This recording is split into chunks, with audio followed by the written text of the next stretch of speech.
আমরা যারা বিজনেস পারপাসে কেক বানাই না, শুধুমাত্র অকেশনালি বা মাঝে মধ্যে খাওয়ার জন্য ঘরে কেক বানাই, তারা কেক বানাতে গিয়ে একটা ঝামেলায় পড়তে হয় কি কোন কাজটা আগে করব।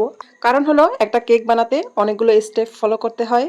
তার উপরে একটা কেক বানাতে অনেকগুলো ইনগ্রেডিয়েন্টস থাকে, কিছু লিকুইড কিছু ড্রাই ইনগ্রেডিয়েন্টস, তো একটু এলোমেলো হয়েই যায়। তাই আমি যেভাবে কাজটা করি আপনাদের কাছে ওইটাই তুলে ধরতেছি। যারা নতুন আছেন তারা যদি আমার কথাগুলো একটু মনোযোগ দিয়ে শোনেন তাহলে অবশ্যই আপনাদের একটু হলেও কাজে লাগবে। কেক বানাতে গেলে প্রথমেই আমি যে কাজগুলো করি সেটা হলো শুকনো উপকরণ মেপে যতটুকু পরিমাণ আমার দরকার সেগুলো একটা পাত্রে নিয়ে ওগুলোকে মিক্স করে রাখি। শুকনো উপকরণের মধ্যে আছে যেমন ময়দা, কর্নফ্লাওয়ার, তারপরে গুঁড়ো দুধ, আর চকলেট কেক বানালে কোকো পাউডার, কফি পাউডার, তারপরে বেকিং পাউডার, এগুলো পরিমাণ মতো নিয়ে মিক্স করে একটা সাইডে রেখে দিয়ে তারপরে আমি মোল্ড রেডি করি। আমি কেকের মোল্ড সবসময় লেখার কাগজ দিয়ে রেডি করি, আমি কখনো বেকিং পেপার ইউজ করিনি আজ পর্যন্ত। যেহেতু আমার মোল্ডটা গোলাকৃতির তাই আমি এইটার মাপ অনুযায়ী কাগজটার উপরে কলম দিয়ে দাগ দিয়ে তারপরে এটা আমি কেটে নিয়েছি।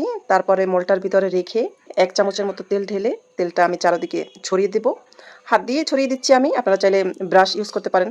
আর আপনাদের হাতের কাছে যদি বেকিং পেপার থাকে তাহলে আপনারা একইভাবে এইভাবে বেকিং পেপারটা লাগিয়ে নেবেন মোল্ডের উপরে। মোল্ড রেডি, এটাকে একটা সাইডে রেখে দেবো। তারপরে চলে যাব চুলায় বা ওভেনে প্রিহিট করার জন্য। ওভেন বা চুলার পাত্র প্রিহিট হতে 10 মিনিট লাগে। সেই 10 মিনিটে আমরা ডিমের ফোম রেডি করব, আর ডিমের ফোমের মধ্যে বাকি সব লিকুইড উপাদান একসাথে দিয়ে দেবো।